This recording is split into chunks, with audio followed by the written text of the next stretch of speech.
Welcome to livingpianos.com. I'm Robert Estrin. Thanks so much for joining me. Today's question is a really tough one to answer, but I'm going to do my best. What makes a pianist's sound unique? It's a really interesting thing. My wife is a flutist, and she just talked about when she was very young and she was studying with some great flutists. And at one point, she handed her teacher, who was a concert flutist, her cheap student-level flute. And sure enough, playing that garbage flute, it still sounded like this great master flutist. It didn't sound like the Bundy. It sounded like this great flutist. So on wind instruments, it's obvious. Of course, the most obvious one is singers. As soon as you hear a voice, you know it. You hear Frank Sinatra, 2 notes, boom. Mel Torme. There's no doubt about who you're listening to with singers. With piano, it's much further removed than singing, certainly, even further removed from other wind instruments or even stringed instruments. But indeed, there is a sound. Listen, for example, I grew up, of course, idolizing Horowitz and Rubinstein, and talk about different architecture of sound. The whole methodology of their pianistic approach is so drastically different. So this enters into it. Certainly physiology has something to do with the sound of the piano. A massive man, for example, compared to a very slight man or woman can, by its very nature, bigger hands, smaller hands, but it goes much deeper because how you hear things are going to affect the way you approach the keyboard, getting a very different sound. And what are some of those differences? Well, I was trained from a very young age from my father, Robert Estrin, to have the weight of the arm supported by the finger. Instead of having a limp finger kind of floating in midair with your arms kind of having them dangle and let the fingers push down now in very fast passages, that's exactly what you do because you can't support much weight when you're going very quickly. But in a slow melody, you certainly want to have a sense of line, and the best way to get that is to use the weight of the arm.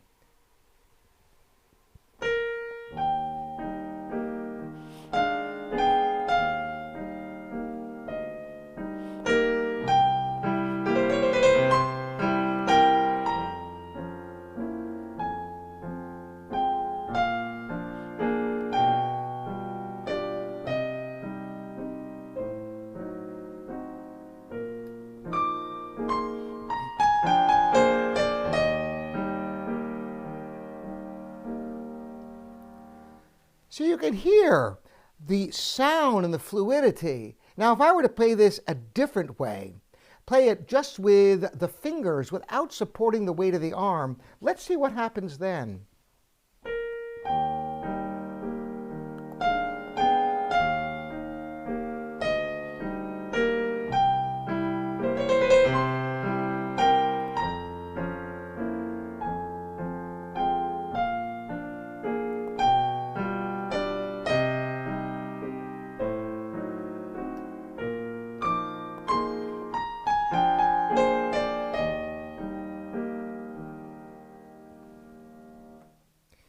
Now, I think you could probably hear a big difference there. Naturally, how the pedal comes into play also affects the tone tremendously. When to engage the soft pedal.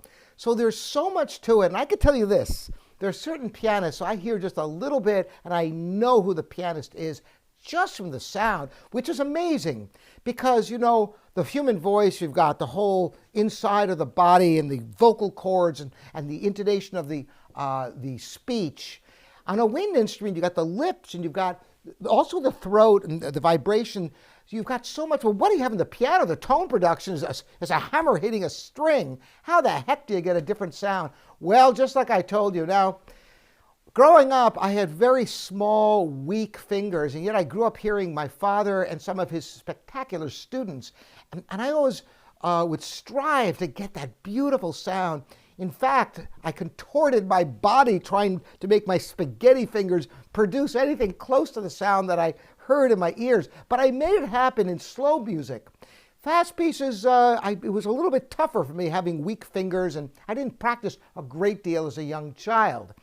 So On slow music, though, even from the youngest age, I have some recordings I've got to dig up one of these days. I was able to produce the sounds that I heard on the keyboard just from making it happen. So that's really the lesson for today.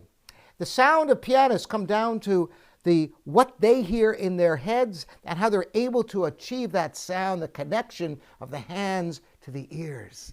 And that's what you want to strive for in your playing, so you could express your voice at the piano.